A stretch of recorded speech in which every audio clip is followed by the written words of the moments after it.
Hi, I'm Rasheed Ogunlaru. This is just a short video. I wanted to talk a little bit about success and fulfillment, because if you think about it, success and fulfillment is what most people want. Success, it might be in terms of what you're wanting to get from your career. You might be measuring success in terms of money, in terms of achieving certain status, becoming a manager, becoming a prime minister, becoming a president, becoming a top athlete, becoming a top singer, excelling in your proven area of life, being a successful parent, a successful partner, having a successful relationship. However it is that you measure it, or just being successful in terms of how it is that you look and feel and so on. So the success on the one hand. And the other thing that most people want is fulfillment. They want to be happy, they want to feel joyful. And there's a strange thing in life, and I talk about this all the time, that the idea, the notion, the myth of modern living, is, as I call it, is that success leads to fulfillment. So that once you get the right exam results, you get the right qualifications, you get the right job, you work the right way, you marry the right person, you are in the right relationship, you look the right way, you've got the right clothes, you've got the right body shape, you've got the right intellect, the right whatever, that somehow you're going to be fulfilled, that somehow is going to lead you to fulfillment, that's going to lead you to happiness, be it that you're measuring that in terms of power, post, possession, or other people. That's the idea, that success leads to fulfillment, and it's a complete illusion. It's a complete and utter fallacy, and we know it to be true. You only need to look at how many people are quote-unquote successful. And I met many people and worked with many people who are what we would describe as successful. Does necessarily that lead to happiness? No, not at all. It's got nothing to do with it. Yes, perhaps money and some types of success can incubate you from some of life's situations, but not from actually feeling the emotions of life, not actually from the weather of life, not necessarily from the emotions of life and all the rest of it. So there's this complete illusion that success leads to fulfillment. So let's look then at fulfillment. And this is the whole issue, that we're taught to focus on the success thing first, because success leads to fulfillment. But if success does not lead to fulfillment, perhaps it is that we should look at fulfillment first. And here's the thing, the problem again in life is that you're taught from day one that somehow that you're not quite perfect, that you somehow need to be better, bigger, brighter, bolder, richer, bigger, smaller, slimmer, fatter, have more, have a better relationship, have kids, do whatever to be complete. So this idea you're not complete until you have X, Y, and Z.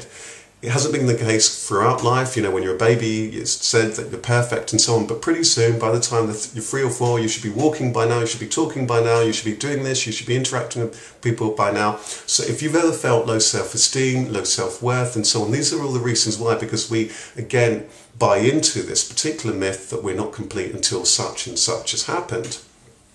Now, the thing about fulfillment is, and let's look at fulfillment first, fulfillment, peace, joy. Well, you're already complete, and this is what I talk about in my talk, Become Who You Are, and in the Gift of Inner Success, that you already are who it is that you are. There's nothing missing.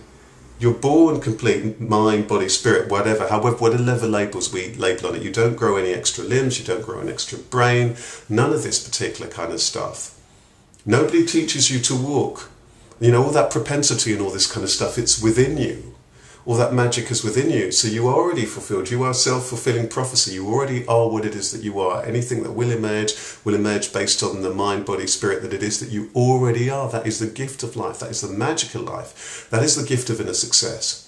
And that is the paradox I'm talking about when I talk about become who you are. It is a paradox. There's this idea that you need to become something else, but you already are. And so it's this movement, this idea that somehow we need to become something else. But actually become who you are is invitation for you to actually look. Are you what it is that you've been told you are? Your name, your age, your profession, all of these things, your class, your creed, whatever your belief system. Are you that kind of stuff?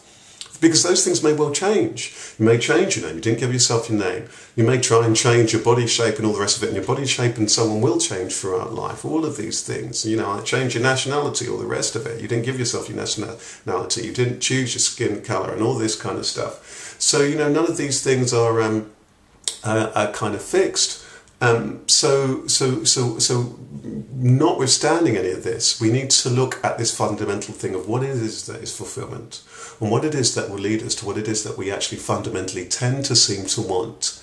Peace of mind, happiness, joy.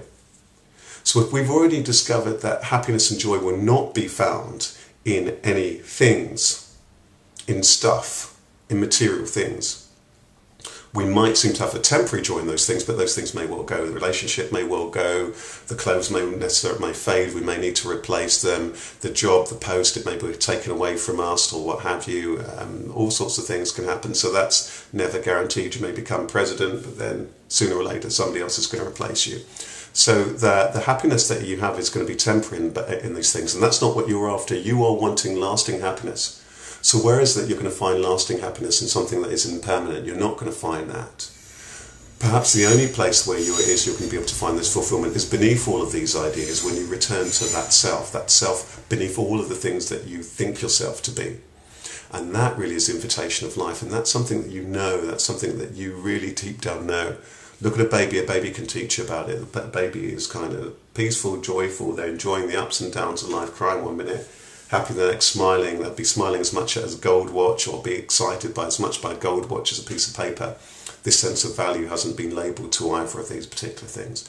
But notwithstanding, any of that, that there is this possibility of peace, of happiness, of fulfillment, by going on this journey of realising that, okay, all this success stuff, and I seem to have these goals and so on, that's fine. I'm not saying to let go of those particular goals. You'll still find some subtle sense of things that you want to do, or things that you're inclined to do and all that. That's all absolutely fine.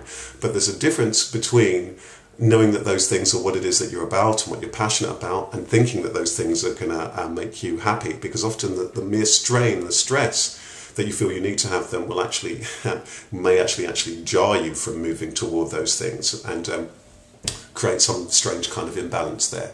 So perhaps what is possible is to arrive at a place of fulfillment, arrive back at this place of fulfillment by realizing, okay, I have all these notions around success. I have one notion, somebody else has some other notion. Most of these notions were given to me, taught to me, encouraged me to have. And that's all cool. And then there is this sense of fulfillment. Because guess what? Success is going to depend on so many things: your skills, your strengths, how hard you're prepared to work, the weather, the economy, and all of these kind of stuff. Internal and external factors. It may come, it may well go. But fulfillment is possible. It's possible. It's here now. It's waiting for you. It's been waiting for you all along. Peace. It's interesting people say that, isn't it? Peace, peace, peace, peace of mind. I talk about this a lot of the time. Peace of mind. Being at peace with your mind. Let your mind be at peace. So there will be all of these ideas. They will come and go. And that's all cool. But in the gentle looking at all of these ideas, all these notions you have about success, fulfillment and everything else, you're able to see what's perhaps before, beyond and between all of these ideas, and just be content. Content beyond all the content of life, of mind. Just be still and to enjoy all that natural magic that's already there. That mysterious thing of life that somehow brings us to life, makes sleep arrive upon us, that seems to illuminate us, that seems to power us, and all sorts of names and ideas around that. I don't want to get caught up in any of those names and ideas. Sometimes it's just the names and ideas that we attach to these things that causes so much conflict, but just to be in quiet peace with what is. And the magic that it is that you already possess, that you've always possessed. Wish you all the best.